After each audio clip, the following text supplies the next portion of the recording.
Everybody, welcome to Studio 64. My name's David. I've been searching the interzones for some more science, space, and tech news to share with you. And I came across this over at Indy 100. This should be entertaining. Yes, lost continent in Pacific Ocean was home to advanced civilization, experts claim. This should be interesting. Now, despite advances in science and radiocarbon dating, there's only so far back into the past we can look. Now, that means that great chapters of ancient history will likely always remain a mystery, leaving gaping holes for myth and legend to fill, unless Elon Musk comes up with a time machine. Come on, Elon, you can do it. Enter the long-lost continent of Lemura, also known as Mu, a vast landmass that, according to believers, existed in the Pacific Ocean 50,000 to 12,000 years ago. And as usual, I'll leave the link to the main article below the video so you can, check out the embedded links, right? So you can do a bit of a deeper dive behind the main article if you want. Makes for a very interesting read, believe me. Proponents of the theory say that it's stretched from Hawaii in the north to Easter Island in the southeast to Micronesia in the west. They also posit that it was home to an advanced civilization called the Nakal, who built large cities across it, as well as colonies beyond its borders. At its peak, they claim Mu was home to some 64 million people. Again, I think it's possible. I don't think it's definite, but I think it's definitely possible. When we get to the map, have a look at the map. I can actually see how it is possible. As I said, I don't know whether it was actually real, but, we'll keep an open mind, I say. However, sometimes towards the end of the last ice age, the entire continent and its sophisticated peoples were consumed by a cataclysmic event. This disaster plunged Mu and the Nazca down into the depths of the sea, sealing their doom and blocking their entry into the annals of history. That is, again, according to those who believe that they existed, and we should stress there is no real proof they ever did. There we go. It's a map of the mythical lost continent of Mu, published in 1927 by James Churchward in the Books of the Golden Age. Yep, as I say, I love all this sort of stuff, but doesn't mean I'm going to take it seriously. It doesn't mean I'm going to say that it's probably the wrong way to put it, I guess. But it doesn't mean that I'm going to say that it's real. But I love reading about it, and I'd love more research to be done on it. Do you know what I mean? Yeah. Well, have a look at the map here.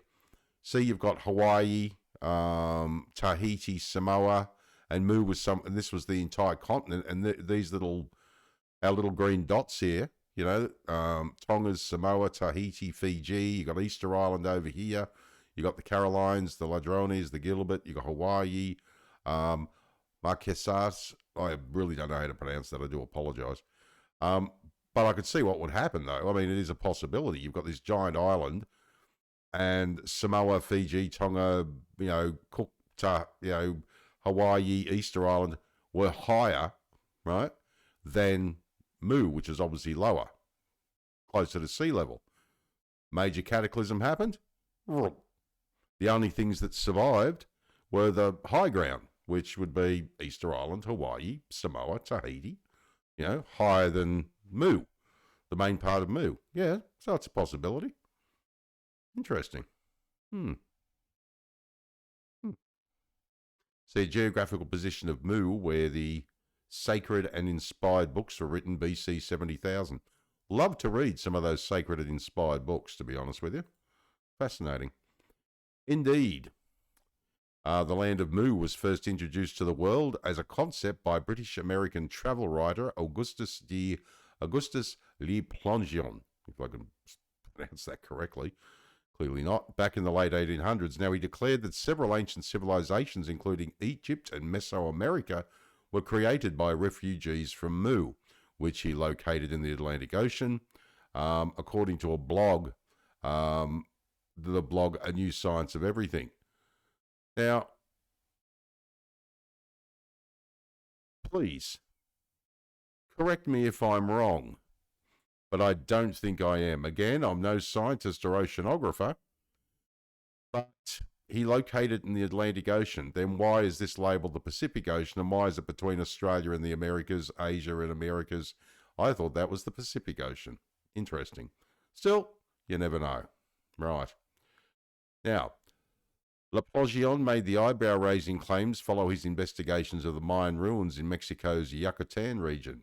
He announced that he had translated the first copies of the sacred Mayan book, Popol Vuh, and in so doing, he discovered that this ancient civilization was older than that of Greece and Egypt.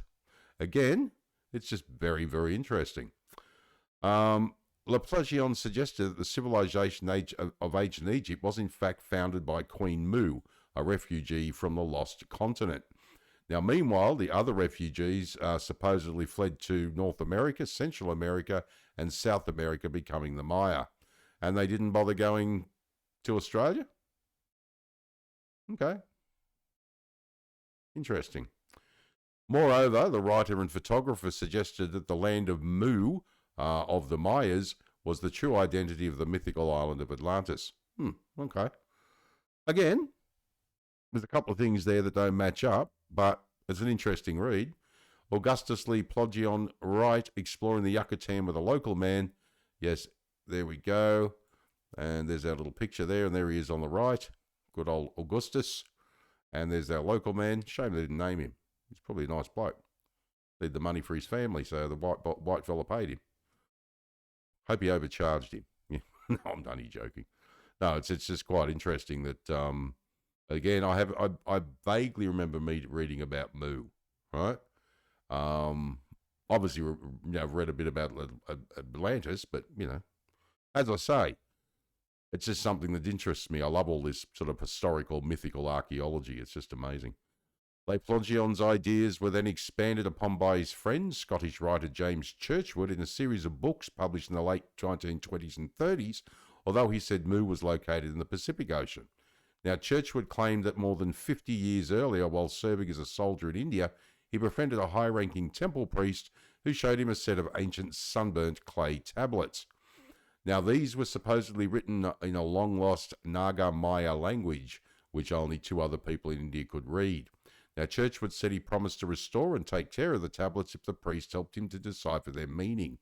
Now, after learning the language from the priest, Churchward found out that the tablets originated from the place where man first appeared, Mu. Now, Churchward allegedly claimed that the landmass measured more than 8,000 kilometres, or 5,000 miles from east to west, and more than 4,820 kilometres, or 3,000 miles from north to south, making it bigger than South America. Now, he also said that according to the mysterious tablets, Mu was completely obliterated in almost a single night following a series of earthquakes and volcanic eruptions. Possible? And look at, you take Pompeii. But have a look at Hawaii at the moment. I just did a video today on it. There's lots of earthquakes in Hawaii, and that would be... There's Hawaii on our little map. It's definitely a possibility. As I said, just keep an open mind. That's all. Where are we? Yes, there we go. Now, the broken land fell into that great abyss of fire and was covered by 50 millions of square miles of water, he wrote. And there's Churchward wrote extensively about the fabled lost continent. There we go, The Lost Continent of Mu by James Churchward. I should get it and have a read of it. It should be quite interesting. Now, the Scot argued that the entire continent was destroyed in a single night because the main mineral on the island was granite, and that this rock had formed honeycomb-style structures. These were then filled by highly explosive gases, meaning that they collapsed on themselves following the volcanic eruptions, causing the island to crumble and sink. Now, so far, no evidence of the lost continent has been found on the ocean floor, but some devotees of the Mu theory believe that a tiny remnant of Nazca culture can still be visited today. They point to the Nan Modol ruins in Micronesia, an incredible complex of man-made stone islands that float above a submerged coral reef. Now, one of the great mysteries surrounding Nan Modol is that no one really knows who constructed it. And here we have the mysterious artificial islands of Nan Modol continue to stump experts. Wow, okay. That was something I was unaware of. If anyone knows more about it, please drop a comment down below the video. I'd greatly appreciate it. Thank you. Now, however, inevitably, a number of theories exist to explain the structure's existence. Now, according to one such tale, it was constructed by so-called master builders who turned up one day and used a magical force to raise the blocks into the air and put them into place, almost as though they could levitate them. Therefore, some people suggest that, as the last remaining fragment of Mu to exist above water, Nan Modal offered a snapshot of what the continent's ancient civilizations have been capable of.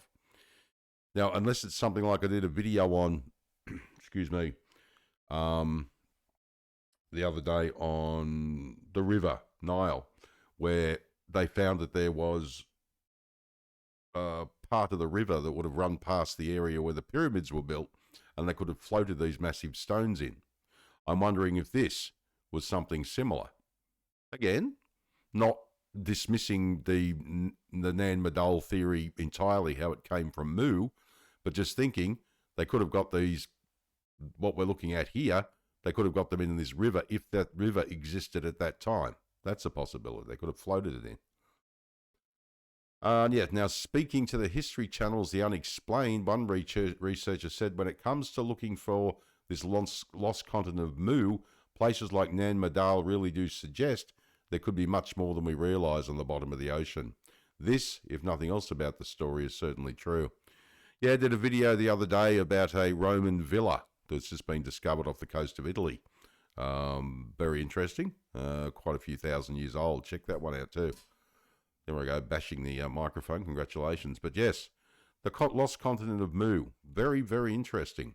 As I say, I find these things to be, you know, you don't sort of run your entire life with them, but, you know, they're very interesting to read. And I think I should do some more research on it. It'd be quite fascinating. What do you think? Do you believe that the continent of Mu existed, and then after a series of volcanoes and earthquakes, we have Hawaii, Tahiti, Easter Island, Tonga, Samoa, Fiji, etc. left? Cook Islands and all that sort of thing? As I say, they went to Americas and all this sort of stuff. I wonder why they didn't end up going to Australia. Maybe they did. Interesting.